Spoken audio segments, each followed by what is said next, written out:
राजस्थान के पूर्व मुख्यमंत्री जगन्नाथ पहाड़िया के बेटे और पूर्व राष्ट्रपति प्रतिभा पाटिल के एक रिश्तेदार पिछले दिनों कांग्रेस छोड़ बीजेपी में शामिल हो गए थे।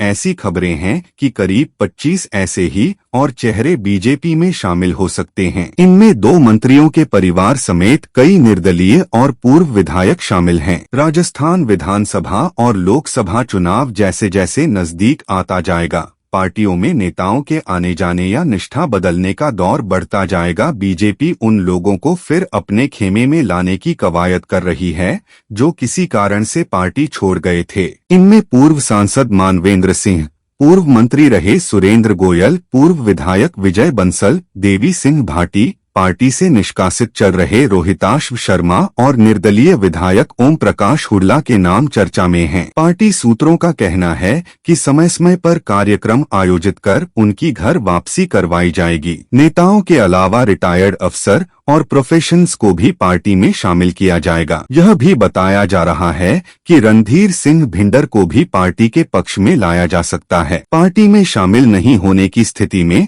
उनसे कुछ सीटों पर समझौता किया जाएगा ताकि मेवाड़ में पार्टी को मजबूत किया जा सके। बीजेपी लोकसभा चुनाव में कोई रिस्क नहीं लेना चाहती है। यही वजह है कि बड़े नेताओं की नजर उदयपुर संभाग के आदिवासी बेल्ट और पूर्वी राजस्थान पर है। ऐसे में इन दोनों जगहों के मंत्री परिवारों के सदस्य से बीजेपी में शामिल होने की बात की जा रही है। कांग्रेस नेताओं के बीजेपी में शामिल करवाने के 2 सियासी मायने हैं। पहला फायदा यह है कि ऐसा करने से क्षेत्र का वोट बैंक प्रभावित करना। दूसरा फायदा यह कि कांग्रेस की सरकार होते हुए कांग्रेस में नेताओं की अनदेखी का माहौल बनाना। इसी को ध्यान में रखते हुए जगन्नाथ पहाड़िया के बेटे को बीजेपी में शामिल कराया गया। सुभाष महरिया को बीजेपी में शामिल कराने के साथ साथ कांग्रेस आलाकमान को किसानों और युवाओं की अनदेखी का पत्र सार्वजनिक कराना आदि शामिल है।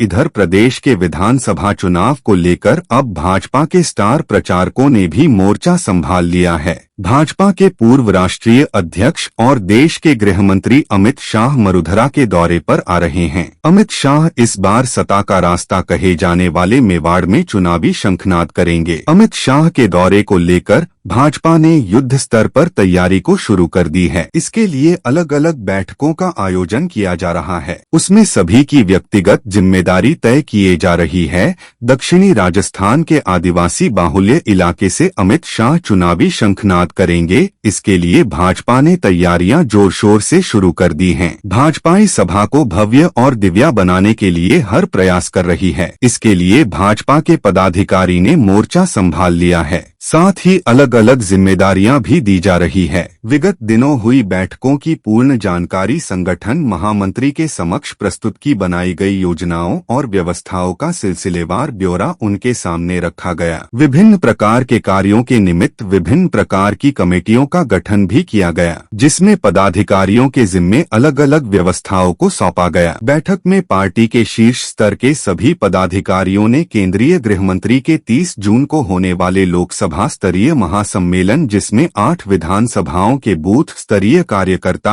एवं आमजन अपनी सहभागिता प्रदान करेंगे।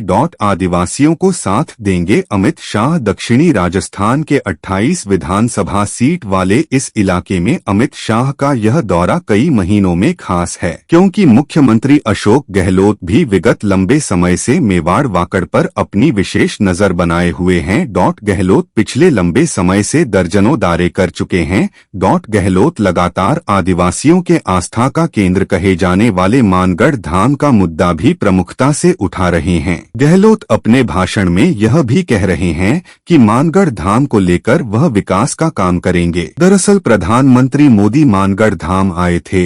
इस दौरान मानगढ़ धाम को राष्ट्रीय स्मारक घोषित करने की मांग भी पुरजोर तरीके से सुनाई दी थी, लेकिन किसी कारणवश राष्ट्रीय स्मारक घोषित नहीं किया गया।